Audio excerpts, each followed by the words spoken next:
Most people believe that a good life is a comfortable life.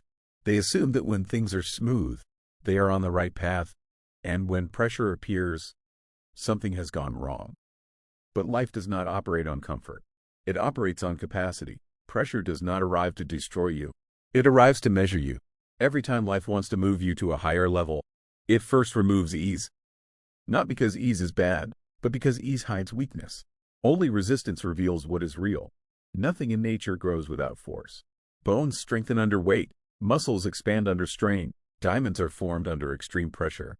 And yet, when pressure enters our lives, we call it bad luck. Pressure is not bad luck. It is a signal. On ordinary days, people live unconsciously. They repeat habits, react emotionally, and move through time without awareness. But when difficulty appears, something changes. Attention sharpens. Choices matter. Every action suddenly carries weight. This is not accidental. This is how life wakes you up. Moments of challenge force you into the present. They strip away distractions. They expose who you are when comfort is gone. Anyone can appear calm when nothing is at stake. Anyone can feel confident when there is no risk. But pressure removes the mask. It reveals whether your discipline is real or just supported by easy conditions. Most people fear this revelation.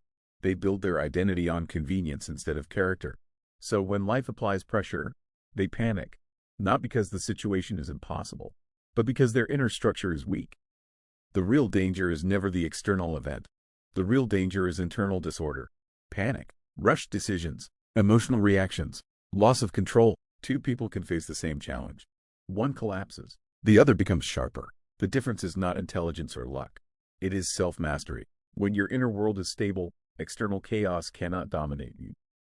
But when your inner world is scattered, even small problems feel overwhelming. Pressure exposes this truth without mercy. That is why difficult moments feel intense. They demand presence. They demand responsibility. They demand that you stop living on autopilot. Responsibility is heavy, but it is also maturing. A child avoids responsibility. An adult carries it. A strong person honors it. Pressure appears when excuses expire. When the old habits are no longer enough. When the version of you that once survived is no longer sufficient to move forward. This is why growth feels uncomfortable. You are leaving what is familiar, and the familiar feels safe, even when it is limiting. The unknown feels dangerous, even when it holds freedom. Pressure marks the boundary between who you were and who you must become. If you resist pressure, growth slows. If you meet it consciously, growth accelerates. The mistake most people make is trying to escape difficulty instead of learning from it. But pressure always carries information. Ignore it, and it returns stronger. Understand it, and it completes its purpose. Fear often rises during these moments. But fear is not the enemy. Loss of control is. Fear enters through shallow breathing, tense posture, scattered attention. Regain control of the body, and the mind follows. Slow the breath, ground your focus, stand steady. Self-control does not mean suppressing emotion. It means acting correctly despite emotion. Courage is not the absence of fear. Courage is discipline under pressure. Life does not test what it plans to discard. It tests what it plans to use. When pressure increases, it means capacity is being evaluated. Can you remain composed when conditions are unstable? Can you act with clarity when outcomes are uncertain? Can you hold integrity when shortcuts are available? Comfort never asks these questions. Pressure does. This is why moments of difficulty are often invitations.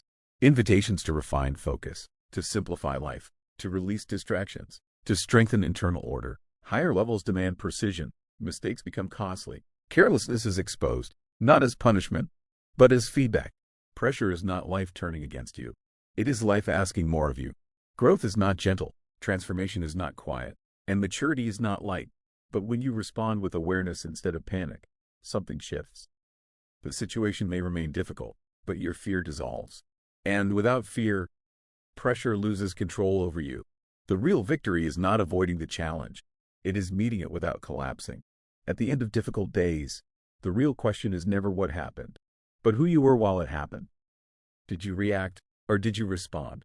Did you rush, or did you remain deliberate? Did pressure control you, or did you control yourself? Pressure does not define your fate. Your response does.